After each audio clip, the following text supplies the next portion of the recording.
नमस्कार। कार्यक्रम कृषि दर्शन में आप सभी दर्शकों का हार्दिक स्वागत, अभिनंदन। दर्शकों, जब सर्दियों का मौसम आता है तो हम अपने लिए पूरी तैयारी करते हैं। मसलन ठंड से बचने के लिए हीटर का पर्याप्त इंतजाम करते हैं, आग सेकने का, या कपड़े पहनने की बात आती है तो वार्मर, गर्म कपड़े इत्यादि सब निकाल लेते हैं।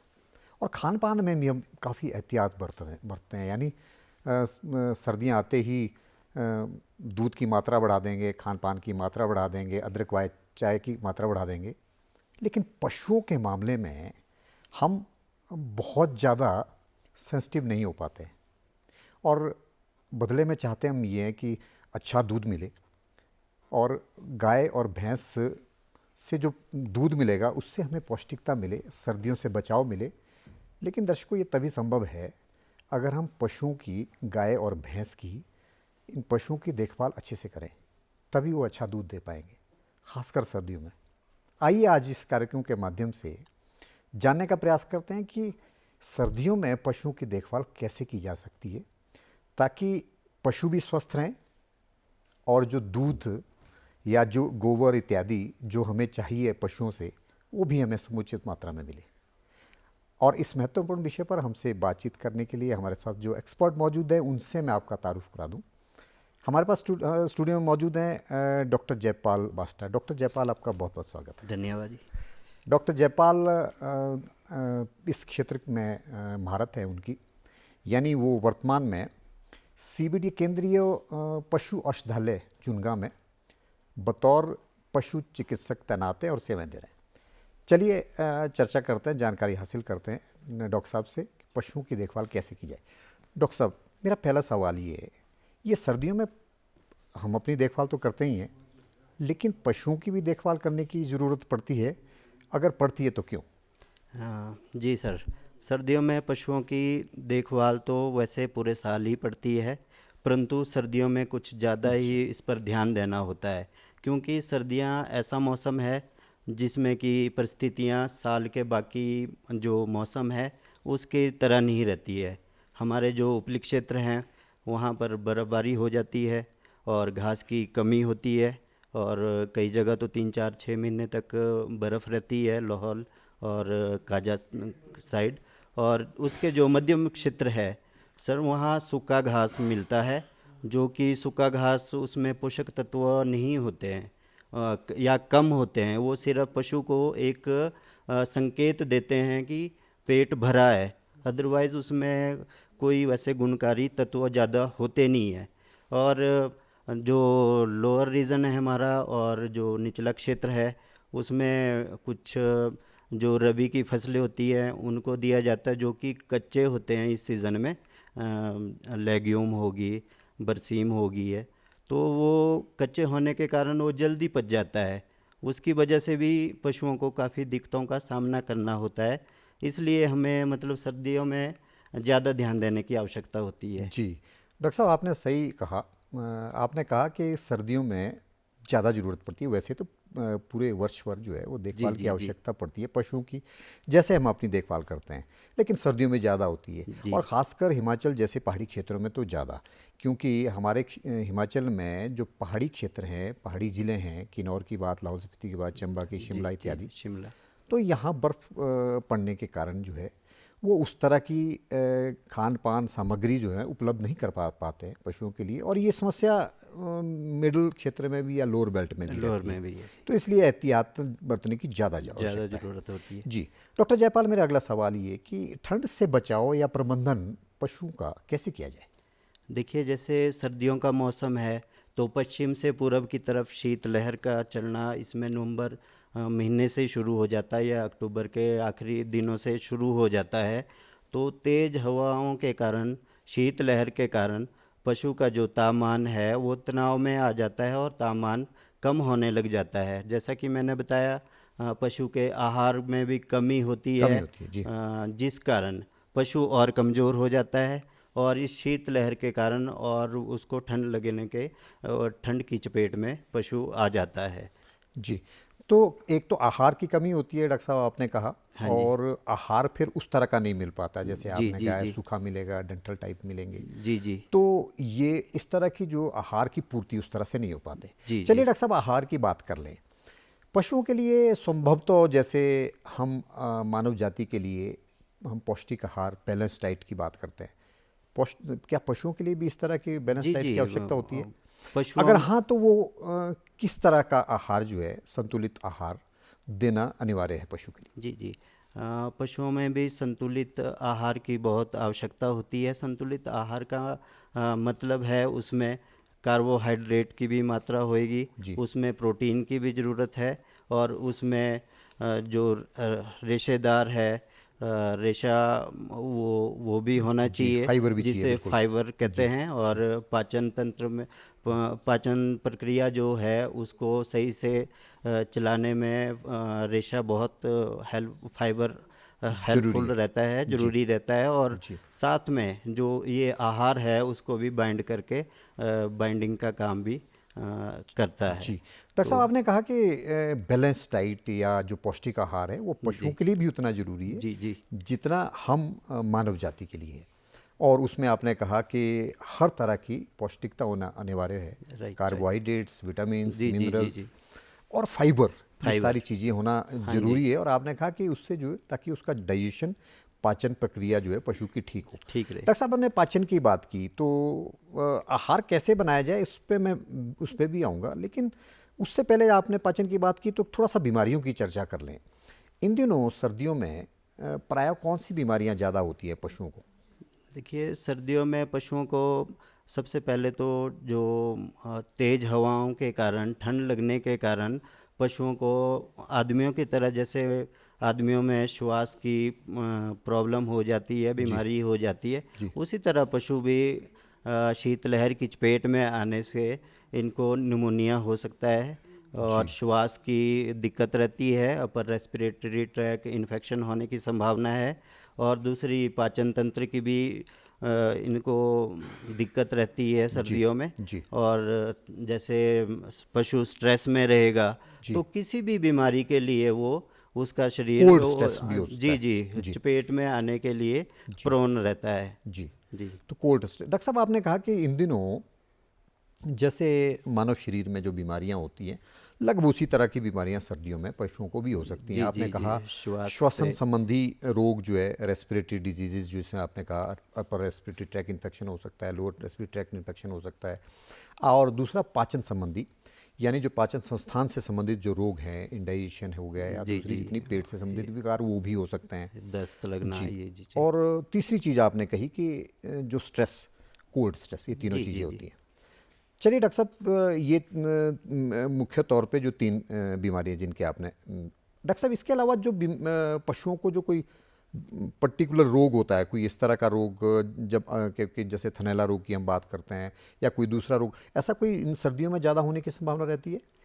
जी, जैसे मैंने कहा, आहार की भी कमी होती है, और शीतलहर की वजह से कंटिन्यूस वो स्ट्रेस में रहते हैं, तो पशु किसी भी बीमारी की चपेट में आने के लिए उसमें संभावना बनी रहती है। जी। जी डॉक्टर साहब, चल इन बीमारियों का प्रबंधन कैसे किया जाए? आपने कहा कि ये मुख्य तौर पर ये बीमारियां हो जी सकती है जी जी सर्दी, और सर्दियों में ये इन बीमारियों की संभावना बढ़ जाती है। राइट संभव तो सर। शीतलहर चलेगी तो कोल्ड स्ट्रेस भी होगा, और शीतलहर जब चलेगी, ठंड होगी, बर्फ पड़ेगी, तो सांस से आहार की संबंधित, कमी जी, होती है। आहार की हाँ कमी होती है। हाँ जी। तो तो शरीर कमज़ोर होता है कमज़ोर तो। होगा, श्वसन जी संबंधी जी। बीमार, पाचन संबंधी बीमारियां ये हो सकती है। अब डॉक्टर साहब, प्रबंधन कैसे किया जाए इनका? क्योंकि आपने कहा था कि ये जो संतुलित आहार है वो ज़रूरी है जी जी इन बीमारियों से बचने के लिए भी और स्वस्थ रहने के लिए भी। इन बीमारियों का प्रबंधन कैसे किया जाए डॉक्टर देखिए सर, सर्दियों में शीतलहर से बचने के लिए, इन बीमारियों से बचने के लिए हमें कई तरह के प्रबंधन करने पड़ते साहब? हैं। जी उनमें पहला है आवास प्रबंधन। जी आवास प्रबंधन, और दूसरा है हमें आहार प्रबंधन आहार करना प्रबंधन, होता है। जी, बिल्कुल। और तीसरा है कि हमें पशु की सेहत का, स्वास्थ्य का स्वास्थ्य की ध्यान जांच, देना होता है। बिल्कुल। तीनों चीज़ें बहुत इंपॉर्टेंट है डॉक्टर साहब जो आपने कही। जी जी जी। चलिए पहले आवास प्रबंधन की बात कर लें, वो कैसे प्रबंधन किया जाए? आवास प्रबंधन में ये है कि हमें डायरेक्ट जो सीधी शीतलहर जो आती है, हमें पशुओं को उससे बचाना है। बचाना है, जी। इसके लिए जो खिड़कियां हैं, दरवाजे हैं, अगर वो खुले ही हैं तो उसमें हमें टाट, दरी जी। या कोई कपड़ा, पर्दा जी। इस तरह से लगाना है ताकि ठंडी शीतलहर जो है जी, पशु के बिल्कुल। संपर्क में संपर्क में, जी। ना आए। जी। और दूसरा चीज़ है कि हमें पशुओं को ढक के रखना है टाट से या दरी से, कपड़े से। जी। तो इस तरह से। और तीसरी चीज़ है कि हमें फर्श को, जिसका हम ध्यान नहीं देते हैं। नहीं देते हैं, बिल्कुल। जी, कई फर्श भी ठंडा होता है, ठंडा वहाँ से होता है, ठंडा गीला आने होता की है, बिल्कुल। बिल्कुल संभावना रहती है। जी। तो हमें पशु के नीचे दरी, मैट्रेस या जी। कुछ ऐसी चीज़ें रख सकते जी। हैं। आजकल रबड़ की शीट आती है जिसको पशु के नीचे बिछाया जा सकता है। जी। अगर पशुपालक की आर्थिकी उतनी सुदृढ़ नहीं है तो बिछौना घास का मोटा जी, करके बिल्कुल। 5-6 इंच, जी। उससे भी हम इंसुलेशन प्रोवाइड कर सकते हैं। जी। और वहाँ जी पे जो गीला, आमतौर पर जो गीलापन वो नहीं होना चाहिए। जी जी। जी। और जी। गीलापन ना रहे उसका हमें पूरा ध्यान देना है। हमें नियमित रूप से गोबर और पशु का जो मलमूत्र होता है उसको साफ करना चाहिए। जी। और हफ्ते में एक बार जो लाल दवाई होती है उसका छिड़काव भी करना चाहिए जी। ताकि वहाँ इन्फेक्शन ना हो।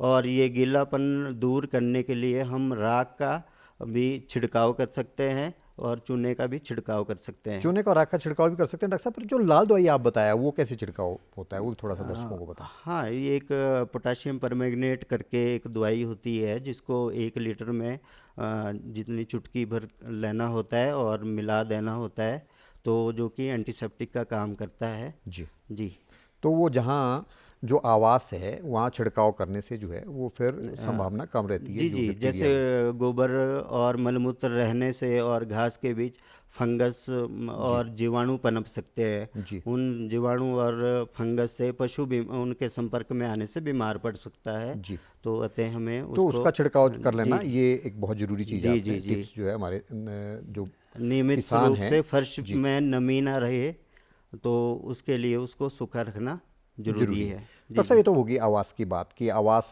को कैसे नीट एंड क्लीन रखा जाए, बैक्टीरिया वायरस वहाँ ना फैले, और सीधी सीधी जो है ठंडी शीतलहर जो है वो खिड़कियों से या दरवाजों से ना आए, और वहाँ कोई गीलापन ना रहे। और ये इसलिए महत्वपूर्ण है ताकि सर्दियों से वो बचे। जी जी। श्वसन संस्थान या इस तरह की जो सर्दियों से होने वाली बीमारियाँ, शीतलहर से होने वाली हाँ बीमारियाँ, इनसे बचा जाए। बिल्कुल बिल्कुल। आपको पता है इलाज से अच्छा परहेज को जी। माना जाता है, जी। तो अगर हम ये चीज़ें कर लेंगे जी। तो पशुओं को काफ़ी बीमारियों जी। से हम बचा सकते हैं। ये आवास की बात होगी डॉक्टर साहब।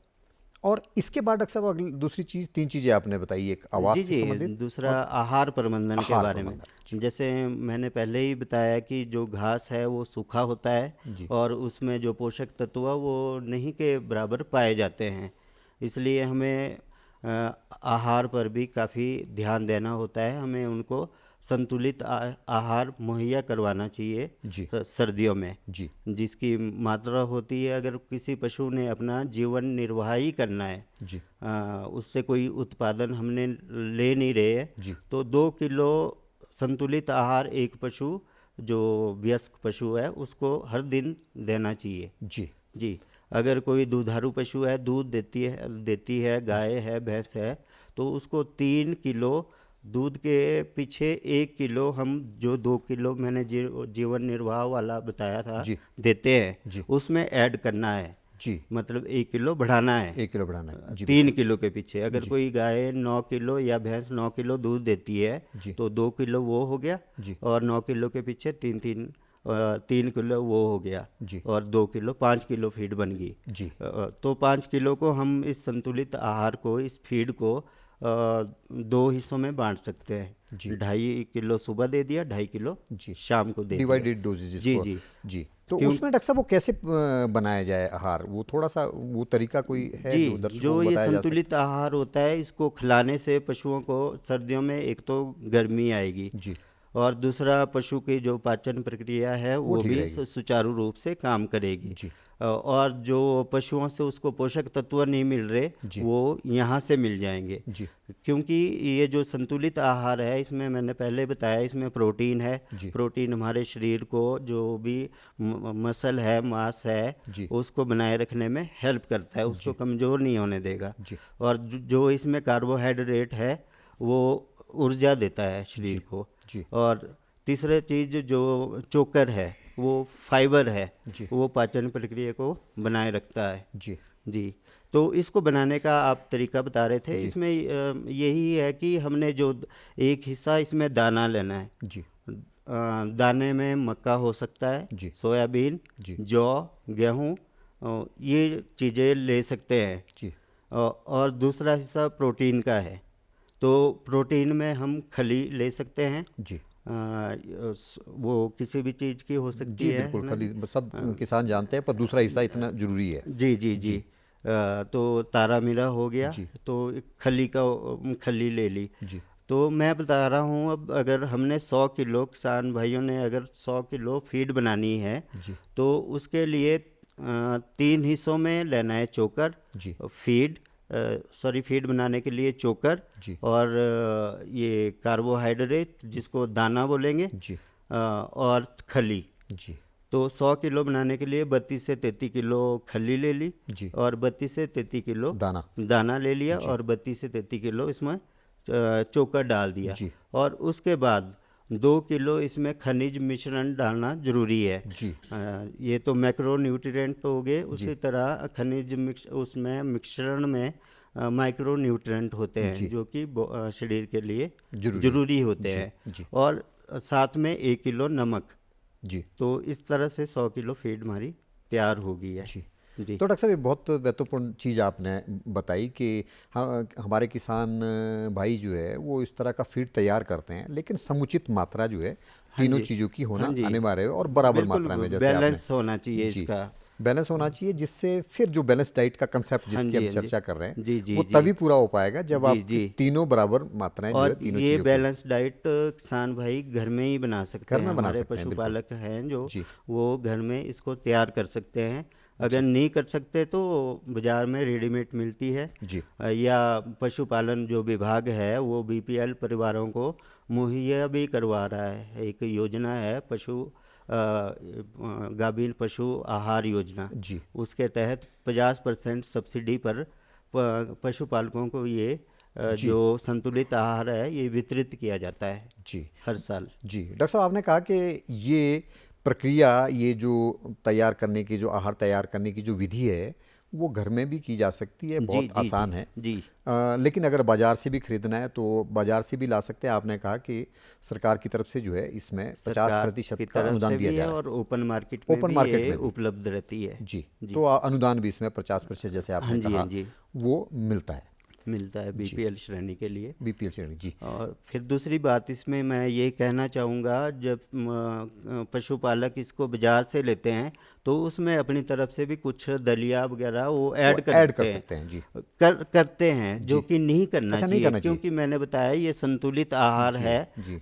ये ऑलरेडी साइंटिफिक तरीके से बनाई गई है, कितना इसमें कार्बोहाइड्रेट होना चाहिए, कितना प्रोटीन होना चाहिए, और जी। कितना इसमें फाइबर होना तो डॉक्टर चाहिए। साहब, आप जो अगर हम जी अपनी तरफ से इसमें नहीं कुछ ऐड करना ऐड चाहिए। करते हैं जी। तो हम उस संतुलन को खराब कर रहे जी। हैं।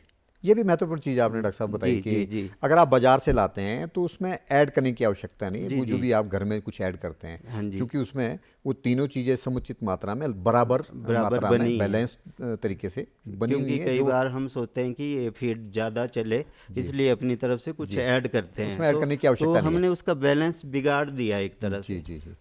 डॉक्टर साहब, एक और सवाल आता है जहन में, जो दुधारू पशु होते हैं उसमें आप खनिज मिश्रण की बात करते हैं, जी वो जी क्या इंपॉर्टेंस है उसकी दुधारू पशुओं के लिए खनिज मिश्रण की? देखिए, जैसे मैक्रो न्यूट्रिएंट मैंने बताए, कार्बोहाइड्रेट, प्रोटीन, और जो काफ़ी बड़ी मात्रा में चाहिए होते हैं, जी।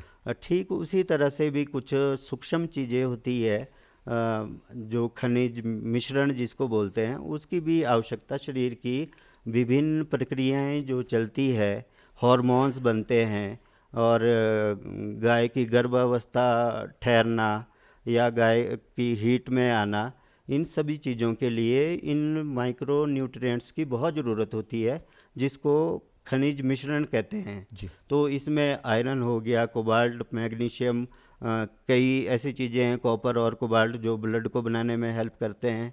कोई हीमोग्लोबिन को बनाने के लिए ज़रूरी होता है, तो कई पाचन के लिए ज़रूरी होता है, और कई शरीर में पानी की कमी ना हो जाए उसके लिए ज़रूरी होते हैं।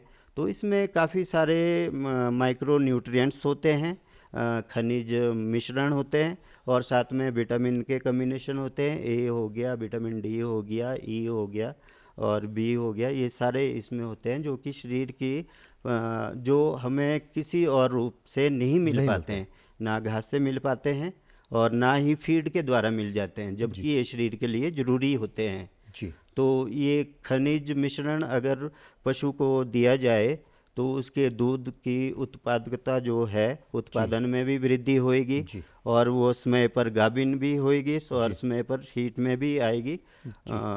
तो दुधारू पशुओं में डॉक्टर साहब खनिज मिश्रण की बहुत इंपॉर्टेंस है, और जो आपने बीमारी बताया। से भी बचे रहेंगे, बीमारी से भी क्योंकि बचेंगे। कई बीमारी इनकी डेफिशिएंसी से भी होती है। जी। तो ये काफ़ी ज़रूरी तो है। दुधारू पशु के लिए, क्योंकि हम सभी जो हमारे बागवान हैं, किसान हैं, वो पशुओं से ज़्यादा दूध एक्सपेक्ट करते हैं। जी जी तो आपका सीधा सीधा संदेश बतौर चिकित्सक के जो दुधारू पशु है उनके लिए जो ये खनिज मिश्रण है उनकी बहुत उपयोगिता है। जी जी और ना केवल वो दूध की मात्रा, बल्कि उनकी उसकी पौष्टिकता और साथ में जो बीमारी से बचने की जो क्षमता है वो बढ़ती है, अगर आप ये रेगुलर जो है इसका उपयोग पशु को कराएंगे। डॉक्टर साहब, एक और प्रश्न जहन में आता है। हम बहुत बार में जो मेडिकल डॉक्टर्स हैं उनसे ह्यूमन डिजीज़ के बारे में भी चर्चा करता हूँ इसी कार्यक्रम में। जी जी तो बहुत बार कहते हैं कि डीवर्मिंग कराना ज़रूरी है, कृमिनाशक आदमी के लिए, हर व्यक्ति के लिए ज़रूरी है कुछ समय अंतराल के बाद, ताकि पेड़ में कीड़े ना पनपे जाए।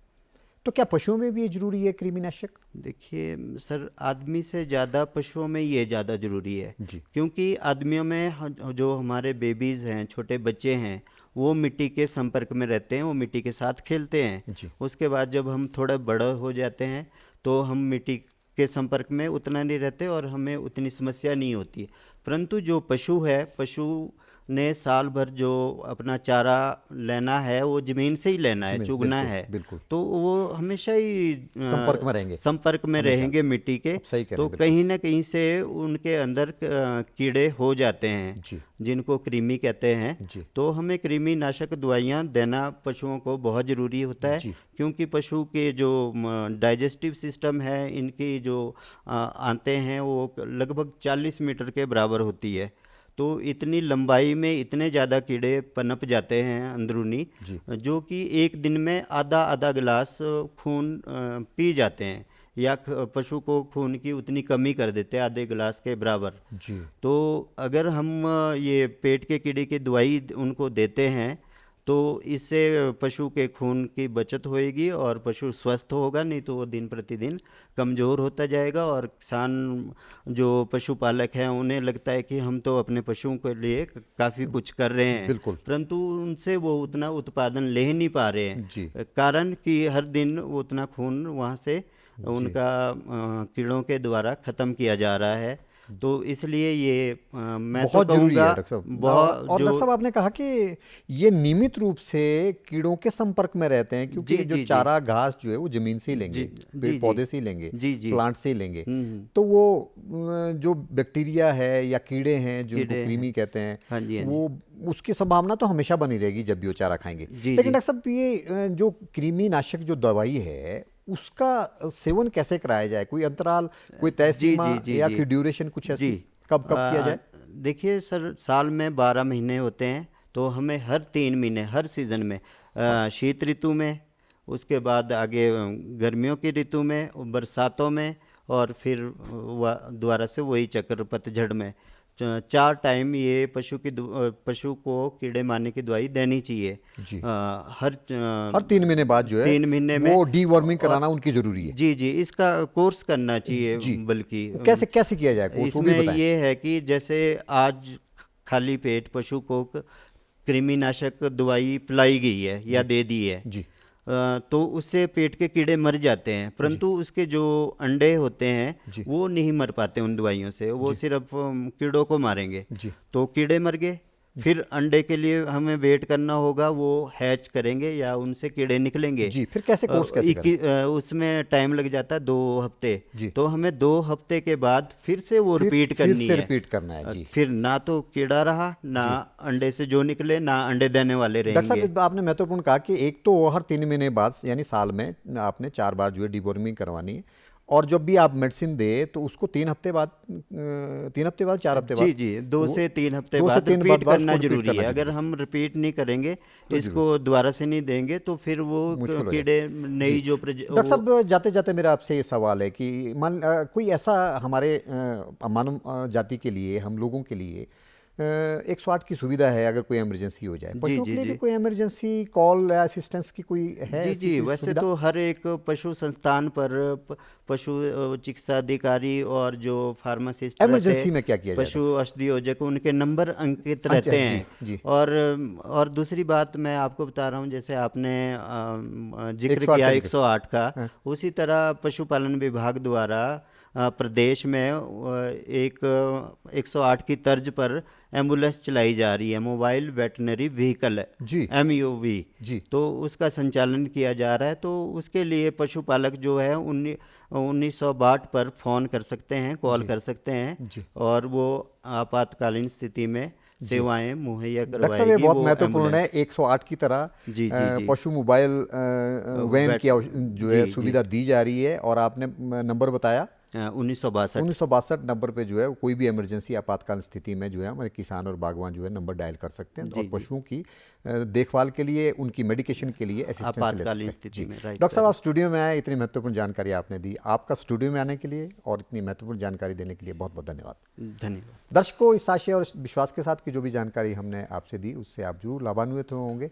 अगले अंक में एक नए विषय के साथ और विशेषज्ञों के साथ आपसे फिर मुलाकात होगी। तब तक आप अपना ख्याल रखिए, और मुझे अपने होस्ट और दोस्त डॉक्टर जगजीवन शर्मा को दीजिए इजाज़त। नमस्कार।